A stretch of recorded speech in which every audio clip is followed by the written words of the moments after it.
بسم اللہ الرحمن الرحیم وبہ نستعین انہ خیر ناصر ومعین وصلی اللہ علی محمد وآلہ الطاہرین۔ الحمدللہ، خداوند منان کے لطف و کرم سے ہماری گفتگو کتاب سیوطی میں ہے کہ گفتگو باب معرب اور مبنی کے بیان میں تھی کہ اعراب نیابی کی بحث چل رہی تھی۔ اسماء کے اندر جو اعراب نیابتی تھا تقریباً اس کو بیان کیا۔ اب ماتن یعنی ابن مالک فعل کے اندر جو اعراب نیابی آتا ہے، نیابتی آتا ہے، اس کو بیان کرنا چاہتے ہیں۔ دیکھیں، فعل میں کیونکہ فقط فعل مضارع معرب ہے تو بحث اعراب نیابی بھی افعال میں فقط فعل مضارع کے بارے میں ہے۔ توجہ کیجیے گا، میں ایک نقطہ عرض کروں، اس پر بہت اچھے طریقے سے توجہ کریں تاکہ یہ مطلب روشن ہو جائے۔ اچھا، بریکٹ میں ایک جملہ کہوں، یہاں سے لے کر باب معرفہ اور نکرہ تک یہ جو چند مباحث ہیں، یہ تقریباً مباحث آپ صرف میں پڑھ چکے ہیں۔ مطالب کے لحاظ سے کوئی جدید چیز نہیں ہے، یہ باتیں آپ علم صرف میں، صرف میر وغیرہ میں پڑھ کر آئے ہیں۔ یہاں پر فقط ظاہر سی بات ہے، کیونکہ عبارت ہے سیوطی کی، اس عبارت کو صاف کرنا ہے، لہذا توجہ کیجیے گا، وگرنہ یہ مطالب آپ جانتے ہیں، کوئی نئی چیز نہیں ہے۔ دیکھیں آگا، صیغہ مضارع، فعل مضارع جس طریقے سے دوسرے افعال ہوتے ہیں اس کے کتنے صیغے ہیں؟ 14 صیغے ہیں۔ صحیح ہے، میرے ساتھ رہیے گا۔ کتنے صیغے ہیں؟ 14 صیغے ہیں۔ فعل مضارع کے صیغوں میں سے پہلا صیغہ یعنی یضربو، چوتھا صیغہ یعنی تضربو، ساتواں صیغہ یعنی تضربو، 13واں صیغہ یعنی اضربو، 14واں صیغہ یعنی نضربو۔ ان صیغوں میں اعراب اصلی ہوتا ہے یضربو، تضربو، تضربو، اضربو، نضربو۔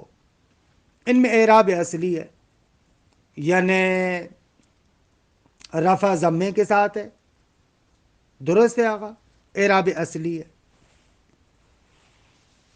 دو صیغے فعل مضارع کے مبنی ہے، جمع مؤنث والے، یعنی چھٹا اور 12واں، یضربنا، تضربنا، یہ دونوں صیغے کیا ہے؟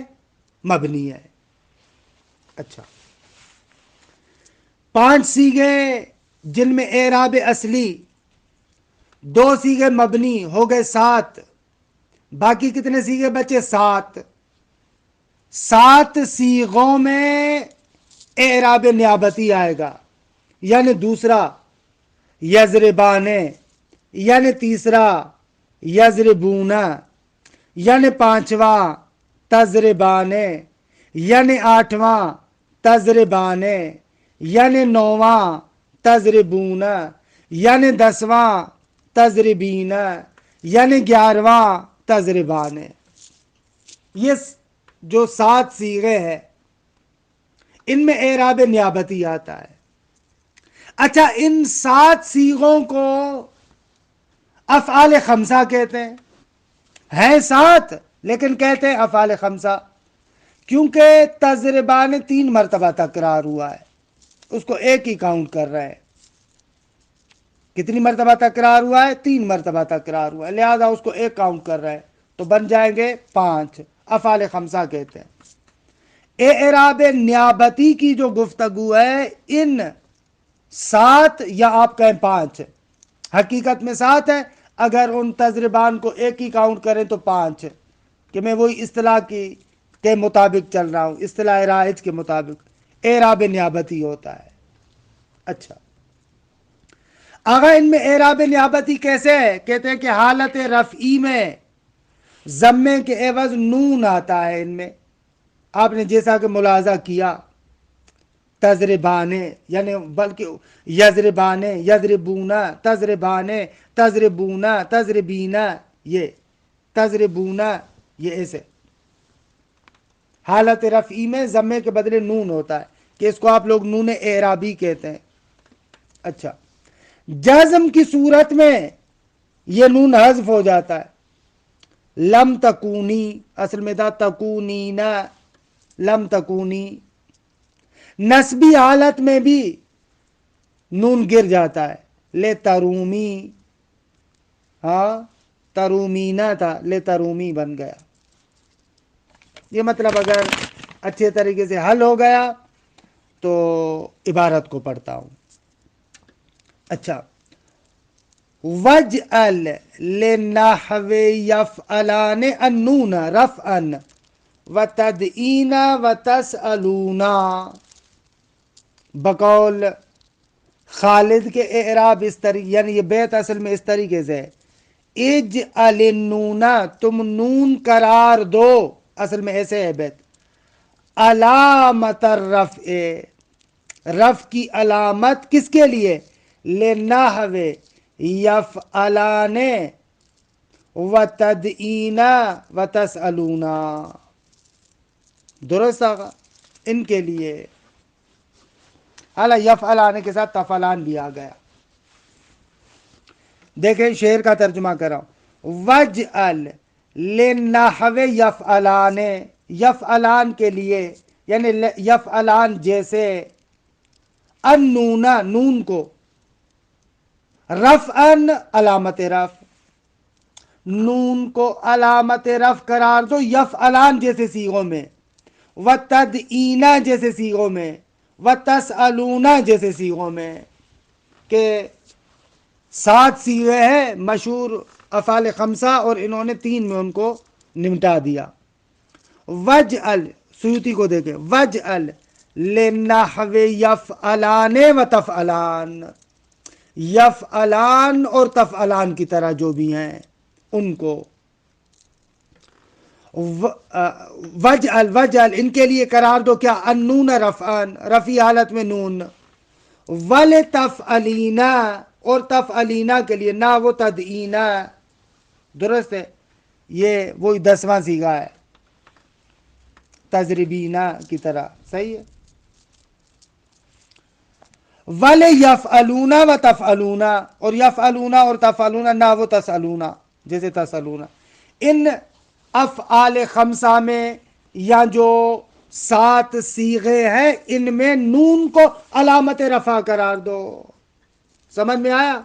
دوسرا، تیسرا، 5واں، 8واں، 9واں، 10واں، 11واں۔ خوب،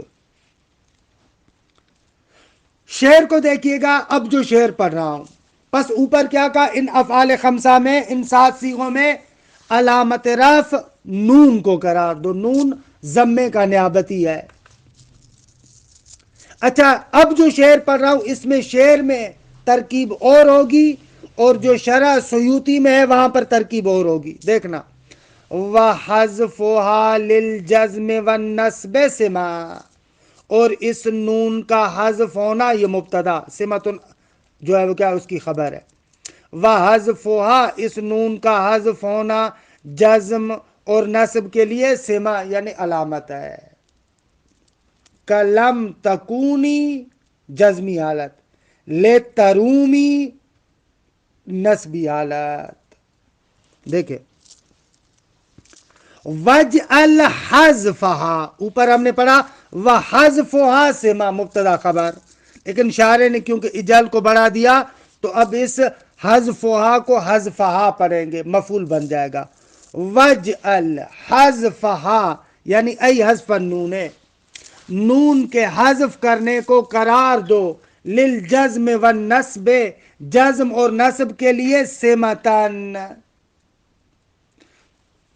شرح یعنی سیوطی کے اندر عبارت پڑھیں گے وجعل حذفها سمتن، شعر اگر یاد کرنا ہے تو وہاں پر آپ پڑھیں گے وحذفها للجزم والنصب سما، کلم تکونی لے ترومی مظلمہ، ایسے پڑھیں گے، درست۔ وج الحذفا، اس نون کے حذف کرنے کو قرار دو، للجزم والنصب، جزم اور نصب کے لیے، سمتن یعنی علامت. بھائی جزم اور نصب کے لیے نون، حذف نون کو علامت قرار دو. کیوں؟ حملن لہو علی الجزم، نصب کی بھی علامت یہی قرار دو کیونکہ نصب کو حمل کر رہے ہیں جزم پر.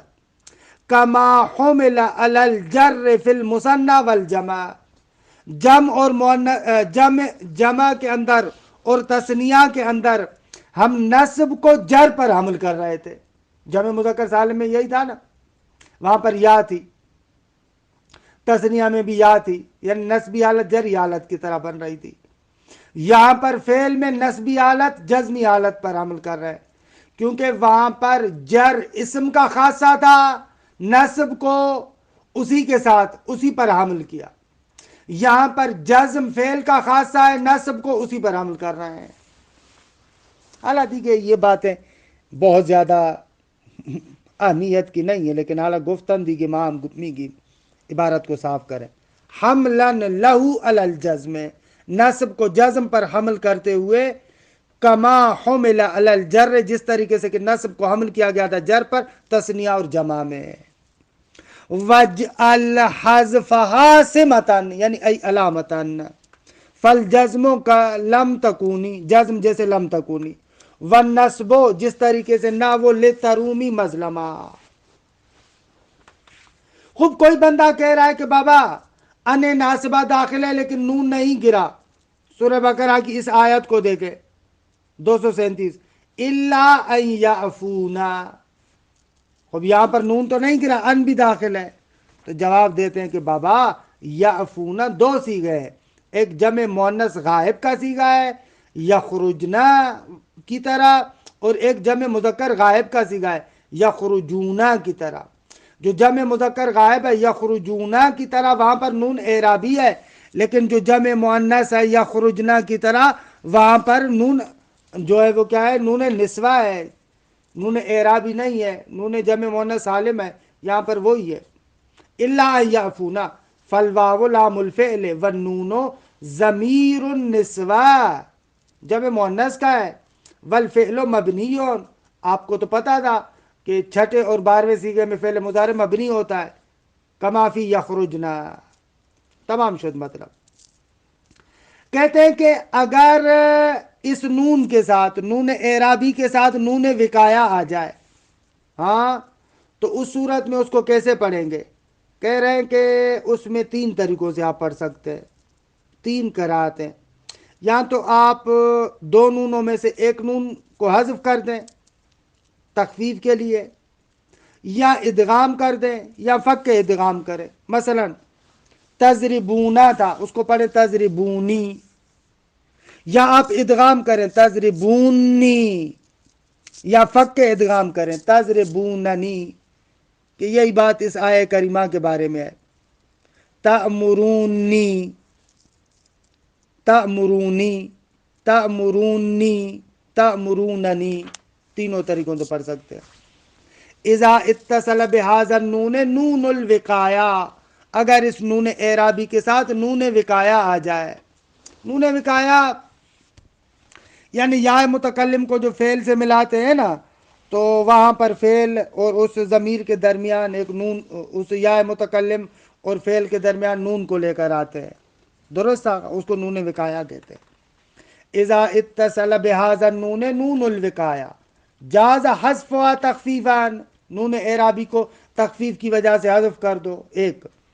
وجاز ادغامها فی نون الوقایا، نون وقایا میں اس کو ادغام کر دو، دو. وجاز الفک کو فک ادغام کریں. وقرئ بالثلاثۃ تأمرو، تأمرونی، تأمرونی، تأمروننی، تینوں طریقوں سے پڑھا گیا. وقد یحذف النون مع عدم الناصب والجازم، کبھی کبھار اس نون اعرابی کو گرا دیتے ہیں حالانکہ وہاں پر ناصب اور جازم دونوں میں سے کوئی نہیں ہوتا. مثلا جیسے یہ شعر، ابیت اسری و تبیتی تدلکی وجہک بالعنبر والمسک الزکی، کہ یہاں پر اصل میں تھا تبیتینا کو تبیتی کر دیا، تدلکینا، اس کو تدلکی کر دیا، حالانکہ کوئی ناصب اور جازم نہیں ہے لیکن اس کو حذف کر دیا. تمام شدہ افعال خمسہ کی بات. اب آتے اعراب تقدیری کی طرف. خوب یہ بھی آسان ہے کہ اعراب تقدیری میں ذکر کریں گے کہ کہاں پر اسم اعراب مقدر ہوتا ہے. دیکھیں اعراب تقدیری اور محلی، اس کے بارے میں ہم پہلے توضیح دینا چاہ رہے تھے ایک جگہ پر، لیکن وہاں پر توضیح نہیں دی. سوال آپ سے، اعراب محلی اور اعراب تقدیری میں کیا فرق ہوتا ہے؟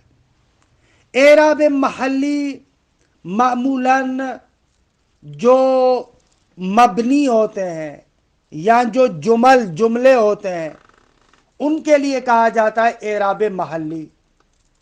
اعراب محلی کا مقصد یہ ہے کہ اگر اس اسم مبنی یا اس جملے کی جگہ پر اسم معرب لے کر آئیں تو اس کو فلاں اعراب آئے گا.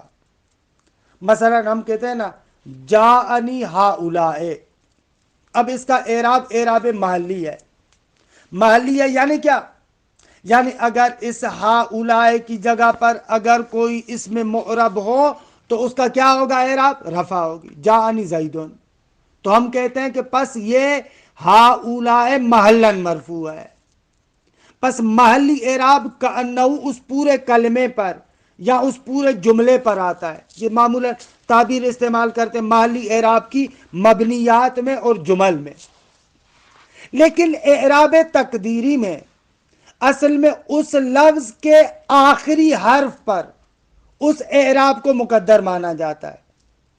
یعنی اس لفظ کے آخری حرف پر کوئی ایسا معنی آ گیا ہے کہ جس کی وجہ سے وہ اعراب ظاہر نہیں ہو پا رہا، وہاں پر تعبیر استعمال کرتے اعراب تقدیری کی.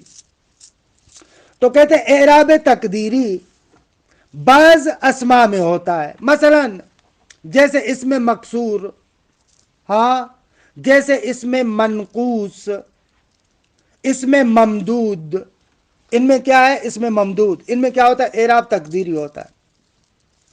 اچھا، علم نحو میں اسم مکسور اور اسم ممدود ان دونوں کو معتل نحوی کہتے ہیں، کیونکہ اسم مکسور اس اسم کو کہتے ہیں جس کے آخر میں الف لازمہ ہوتا ہے، جیسے موسیٰ، درست آگا. اعلیٰ اسم ممدود یعنی جس کے آخر میں الف ممدودہ ہوتا ہے، درست. ان دونوں کو کہتے ہیں معتل. ان کے مقابلے میں اسم منقوص ہے. اسم منقوص بیچارہ وہ ہے کہ جس کے آخر میں یا مخفف ہے، یا مخفف ہے، جیسے قاضی. تو ان کے بارے میں کہتے ہیں کہ ان کا اعراب کیا ہوتا ہے؟ مقدر ہوتا ہے. مثلا حالت رفع میں ضمہ مقدر ہے، حالت نصبی میں فتح مقدر ہے، اور حالت جری میں کسرہ مقدر ہے. جو معتل ہے یعنی اسم مکسور اور اسم ممدود دونوں میں، یعنی تینوں حالتوں میں اعراب کیا ہوتا ہے؟ مقدر ہوتا ہے. لیکن اس میں منقوص میں رفع حالت میں درست ہے، ضمہ مقدر ہوتا ہے، جری حالت میں کسرہ مقدر ہے، لیکن نصبی حالت میں فتح ظاہر ہوتی ہے، رأیت قاضیہ. لیکن اس میں تینوں حالتوں میں اعراب مقدر ہوتا ہے. جاءنی موسیٰ رأیت موسیٰ مررت بموسیٰ، درست ہے. یہ آپ لوگ پڑھ چکے ہیں سمدیہ میں، لہذا فقط عبارت کو صاف کرنے کے لیے جلدی میں پڑھوں، وگرنہ آپ کو پتہ ہے کہ اس میں مکسور میں تینوں حالتوں میں اعراب مقدر ہوتا ہے، اور اس میں منقوص میں دو حالتوں میں مقدر ہوتا ہے، ایک حالت میں ظاہر ہوتا ہے. اچھا، وَسَمِّ مُعْتَلًّا مِنَ الْأَسْمَاءِ مَا كَالْمُصْطَفَى وَالْمُرْتَقِي مَكَارِمًا. کہتے ہیں کہ تم نام دو، سم معتلن، تم معتل کا نام دو، کس کو؟ من الاسماء المتمکنۃ ما آخرہ الف، اسماء متمکنہ میں سے وہ اسم کے جن کے آخر میں الف ہو، جیسے کل مصطفیٰ، المصطفیٰ اس کے آخر میں کیا ہے؟ الف ہے، کہ اس کو اس میں مکسور کہتے ہیں. وما آخرہ یاء، یا جس کے آخر میں یا ہے، جیسے المرتقی، ہاں، نہ وہ المرتقی مکارمہ کہ مکارمہ کو شعر کو مکمل کرنے کے لیے لگایا ہے، درست ہے۔ فل اولو الاعراب فیہ قدر جمیعہ، یعنی قدر جمیعہ وہو الذی قد قصرا، کہتے ہیں فل اولو پہلا، یعنی وہو الذی کل مصطفیٰ، یعنی جو مصطفیٰ کی طرح ہے، یعنی اس میں مقصور فی کون آخر ہی الفا لازمتن، جس کے آخر میں الف لازمہ ہوتا ہے، الاعراب فیہ قدر جمیعہ، سارے کا سارا اعراب رفی نصبی جری یہ سب مقدر ہوگا الالف الف پر، کیوں؟ لتعذر تحریکیا، خوب الف کو دیگر متحرک کرنا محال ہے۔ وَهُوَ الَّذِي قَدْ قُصِرَ، یعنی ای سمی مقصورہ، اسی کو مقصور بھی کہتے ہیں، کیوں؟ لِأَنَّهُ حُبِسَ عَنِ الْحَرَكَاتِ، اور والقصر الحبس، اس میں مقصور کو مقصور کیوں کہتے ہیں؟ کہتے ہیں قصر حبس کرنے کو کہتے ہیں، کیونکہ اس کے آخر سے حرکت کو محبوس کر دیا گیا ہے تو اس کو اس میں مقصور کہتے ہیں۔ او لأنه غیر ممدود، یا قصر کوتاہ کو بھی کہتے ہیں، کمتر کو بھی کہتے ہیں، اور کیونکہ یہ ممدود کی نسبت سے کوتاہ ہے اس لیے بھی اس کو مقصور کہتے ہیں۔ پس اس میں مقصور کی دو وجہ تسمیہ ہوئی، ایک یہ کہ قصر حبس سے نکلا ہوا ہے، یا قصر یعنی کوتاہ، دونوں معنی ہے۔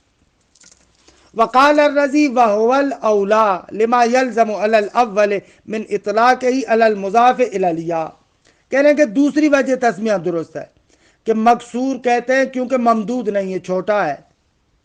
بھائی پہلی وجہ تسمیہ مناسب نہیں ہے، کیوں؟ اس لیے کہ اس صورت میں جو اسم یا کی طرف مضاف ہوتا ہے وہاں پر بھی حرکت کو محبوس کر دیتے ہیں، خوب اس کا مقصد یہ ہے کہ پھر اس کو بھی اس میں مقصور کہو، حالانکہ اس کو اس میں مقصور نہیں کہتے۔ قال الرزی وهو الاولا، یہ دوسری وجہ تسمیہ بہتر ہے کہ کیونکہ ممدود نہیں ہے۔ کیوں بہتر ہے؟ لما یلزم علی الاول، جو پہلی وجہ تسمیہ ہے کہ حرکت کو محبوس کر دیا گیا، اس کی بنا پر یلزم علی الاول من اطلاق ہی، کہ اس مقصور کا اطلاق کیا جائے علی المضاف الی الیاء، اس اسم پر بھی جو یا کی طرف مضاف ہوتا ہے، کیونکہ وہاں پر بھی حرکت کو محبوس کیا گیا ہے۔ وسان منقوس، اور دوسرا جو المرتقی ہے، یہ دوسرا وسان وهو الذی کالمرتقی، دوسرا یعنی جو مرتقی کی طرح ہے۔ کیسے مرتقی کی طرح ہے؟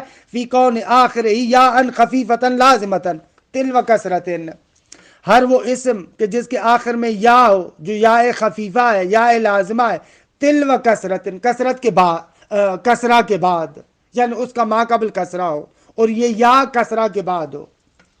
منقوسون، اس کو کہیں گے وسان منقوسون، دوسرے کو اس میں منقوس کہتے ہیں۔ وَنَصْبُهُ ظَاهِرَ عَلَى الْيَاءِ، بلے اس کی نصب یا پر ظاہر ہوگی، رأیتو قاضیہ لخفتہ، کیونکہ فتح خفیف ہے۔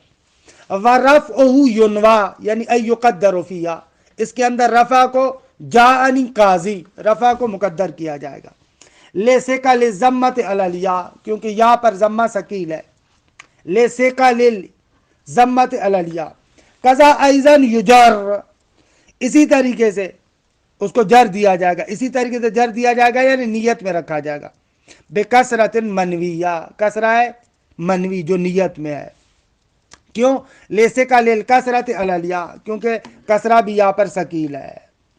آخر میں ملا جلال ابن مالک کے لیے کہتے ہیں کہ اگر اس اسم منقوس کو اسم مقصور پر مقدم کرتے تو اچھا تھا، کیونکہ بابا اس میں منقوس میں حد اقل ایک مورد میں تو اعراب ظاہر ہو رہا ہے نا، اس میں مقصور میں تو سارے کے سارے موارد ایسے کہ اعراب مقدر ہے۔ وَلَوْ قَدَّمَهُ عَلَى الْمَقْصُورِ، اگر اس میں منقوس کو مقصور پر مقدم کرتا تو کان الاولا، بہتر تھا، کیونکہ ایک مورد تو اس میں اعراب ظاہر ہے نا۔ قال فی شرح الہادی لأنه اقرب الى المعرب، کیونکہ منقوس مقصور کی نسبت سے زیادہ قریب ہے معرب کے، لدخول بعض الحرکات علیہ، کیونکہ بعض حرکتیں اس پر داخل ہوتی ہیں۔ تمام شد مطلب۔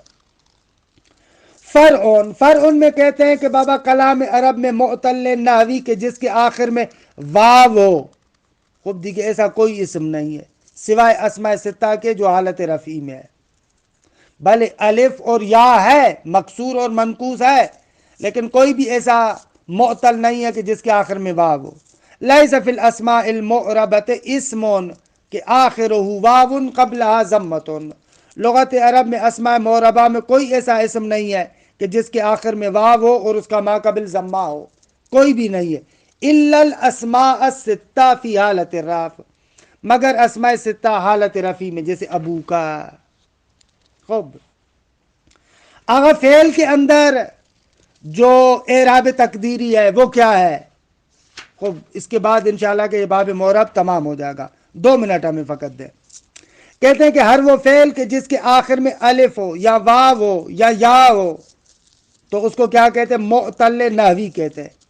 نحو میں معتل آخر کے ساتھ تعلق رکھتا ہے، آخر میں الف واو یا ہو۔ اچھا، اس اعتبار سے فعل معتل میں اعراب تقدیری 3 طریقوں سے، یا تو معتل الفی ہے، ہاں آخر میں الف ہے تو حالت رفع میں ضمہ مقدر ہوگا کیونکہ الف پر ضمہ تو نہیں آ سکتا۔ نسبی حالت میں فتح مقدر ہے، ہاں کیونکہ فتح بھی نہیں آ سکتی الف پر۔ جزمی حالت میں الف کو حذف کریں گے۔ مثال دیکھیں، زید یرضی حالت رفع ہے، یا یخشا حالت رفع ہے، ضمہ مقدر ہے۔ حالت نسبی زید لن یرضی، فتح بھی کیا ہے؟ مخفی ہے، مقدر ہے۔ لیکن حالت جزمی میں الف گر جائے گا، زید لم یخشا یا لم یرضی۔ پس معتل الفی میں یہ ہوا۔ اگر معتل واوی ہو تو وہاں پر کیا ہے؟ کہتے ہیں کہ رفعی حالت میں ضمہ مقدر ہوگا کیونکہ ضمہ واو پر ثقیل ہے۔ نسبی حالت میں فتح ظاہر ہے، جزمی حالت میں واو کو حذف کریں گے۔ زید یدعو، نسبی حالت میں زید لن یدعو، جزمی حالت میں زید لم یدعو، گر گیا واو۔ معتل یائی میں رفعی حالت میں ضمہ مقدر، نسبی حالت میں فتح ظاہر ہوگی، جزمی حالت میں یا کو گرا دیں گے۔ مثال، زید یرمی، نسبی حالت میں زید لن یرمی، جزمی حالت میں زید لم یرمی۔ درست آقا؟ فرماتے کبھی کبھار خلاف قاعدہ بغیر جازم کے بھی فعل کے آخر سے، معتل کے آخر سے اس حرف کو گرا دیتے ہیں، جیسے مثلا قرآن مجید کی یہ آیہ کریمہ سندع الزبانیہ، کہ ہم بھی ان قریب جو جہنم کے داروغ ہیں ان کو بلائیں گے، ہونا چاہیے تھا سندعو، لیکن ہے سندع الزبانیہ۔ دیکھیں اس طریقے سے یہ اعراب تقدیری جو فعل میں ہے وہ بھی ختم ہو جائے گا۔ وَأَيُّ فِعْلٍ آخر منہ الف او واو او یاء فمعتلا عرف، کہتے ہیں کہ ہر وہ فعل کہ جس کے آخر میں الف ہو یا واو ہو یا یا ہو تو نحویوں کے نزدیک اس کو معتل کہتے ہیں۔ دیکھیں ملا جلال کی عبارت، وَأَيُّ فِعْلٍ مُضَارِعٍ آخر منہ الف، کہ اس کی آخر میں الف ہو، جیسے نحو یرضی، او آخر منہ واو، جیسے نحو یغزو، او آخر منہ یاء، جیسے یرمی، فمعتلا عرف، الدہات نحویوں کے نزدیک اس کو معتل کہتے ہیں۔ فالالف انوی فیہ غیر الجزم وابد نصب ما کا یدعو یرمی۔ اچھا، کہتے ہیں کہ فالالف انوی فیہ غیر الجزم، اس معتل میں، کیونکہ 3 ہوا نا، معتل الفی واوی اور یائی، تو فالالف انوی فیہ غیر الجزم، کہتے ہیں کہ جزم کے علاوہ یعنی حالت رفعی اور نسبی وہاں پر تم نیت میں رکھو، ہاں وہاں پر کیا رکھو؟ تم نیت میں رکھو، یعنی یہ فالالفا یہ مفعول فی ہے، یعنی انوی الالفا یعنی فی الالف، الف میں تم نیت میں رکھو، صحیح ہے اعراب کو ایسے ایسے اس کو اگر مفعول بھی بناؤ گے تو ترجمہ غلط ہو جائے گا. درست ہے آقا؟ ایسے نہیں بنائے. مفعول بھی اس کا ہے غیر الجزم. فل الفا یعنی فل الف، فل الف ان وے فی غیر الجزم، جزم کے علاوہ کو تم نیت میں رکھو، یعنی رفع اور نصب کو. الف میں کیا ہے؟ جزم کے علاوہ کو نیت میں رکھو. سمجھ میں آیا ہے؟ فل الف ان وے فی غیر الجزم، کہتے ہیں کہ الف میں تم کیا کرو؟ جزم کے علاوہ کو یعنی رفع اور نصب کو نیت میں رکھو. ملا جلال الدین سیوطی کی عبارت دیکھیں، فل الف ان وے فی غیر الجزم. کہ یہاں پر جگہ تھی کہ اس طرف اشارہ کرتے کہ یہ جو الف ہے یہ فل الف مفعول فی ہے، اس کی طرف سیوطی کو اشارہ کرنا چاہیے تھا. غیر الجزم اس کا مفعول بھی ہے. غیر جزم کو الف میں نیت میں رکھو، یعنی حالت رفعی اور نصبی. وہو الرفع والنصب لما تقدم، کیونکہ الف پر آغا ضمہ اور فتح دونوں محال ہیں، نہیں آ سکتے. کزید یخشا ولن یرضا وابد نصب ما کا یدعو یرمی. وابد یعنی ای ازہر نصب ما، اس کے نصب کو ظاہر کر کے آخر واو، جس کے آخر میں واو ہے یعنی معتل واوی، جیسے کا یدعو. او ما آخر یا ہو، یا جو معتل یا ہی ہے جیسے ناو یرمی. لما تقدم، کیونکہ فتح جو ہے وہ کیا خفیف حرکت ہے. کلن یدعو ولن یرمیا. والرفع فیہما انوے احذف جازما ثلاثہن تقض حکما لازما. کہتے ہیں کہ والرفع فیہما، فیہما یعنی فیما کا یدعو و یرمی، یعنی ان میں کہ جو یدعو اور یرمی کی طرح، یعنی معتل واوی اور یائی، اس میں رفع کو نیت میں رکھو. انوے، انوے، انوے کا مفعول ہے الرفع. انوے الرفع فیہما، ان دونوں میں. لے ثقل ہی علیہما، کیونکہ آگا ضمہ واو اور یا دونوں پر ثقیل ہے. کزید یدعو و یرمی. و احذف حال کونک جازما للافعال المعتلۃ، کہتے ہیں کہ تم حذف کرو اس حالت میں کہ جزم دینے والے ہو افعال معتلہ کو، کہ جازمن کہہ رہے ہیں کہ حال ہے. درست ہے. وحذف جازمن، تم حذف کرو اس حالت میں کہ جزم دینے والے ہو افعال معتلہ کو. ثلاثہن کلم یخشا و یرمے و یغزو. وحذف ثلاثہن یعنی الف و واو و یا تینوں کو حذف کرو. جب تم جزم دینے والے ہو تو ان تینوں کو حذف کرو، الف واو اور یا کو. جیسے لم یخشا، لم یرمے، لم یغزو، اصل میں تھا یخشا، یرمی، یغزو، الف واو یا تینوں حذف ہو گئے. تقضے یعنی ای تحکم حکما لازمان، یہاں پر شعر اس کا رک رہا تھا اس شعر کو پورا کرنے کے لیے کہ تم حکم کرو، یہ حکم لازمی ہے. درست ہے. وقد تحذف فی غیر الجزم حذفا غیر لازم، کبھی کبھار غیر جزم میں حذف کیا جاتا ہے منتہا حذف لازم نہیں ہے. جیسے سند الزبانیہ، سورہ الگ کی آیت نمبر 18، کہ ہم عنقریب بلائیں گے کس کو؟ جو جہنم کے فرشتے ہیں، جو جہنم کے داروغے ہیں، ان کو ہم کیا ہے؟ آواز دینے والے. اصل میں تھا سندعو. الحمدللہ خداوند منان کے لطف و کرم سے ہماری گفتگو باب دوم میں یعنی معرب و مبنی اس کے بارے میں تمام ہوئی. وصلی اللہ علی محمد و آلہ الطاہرین.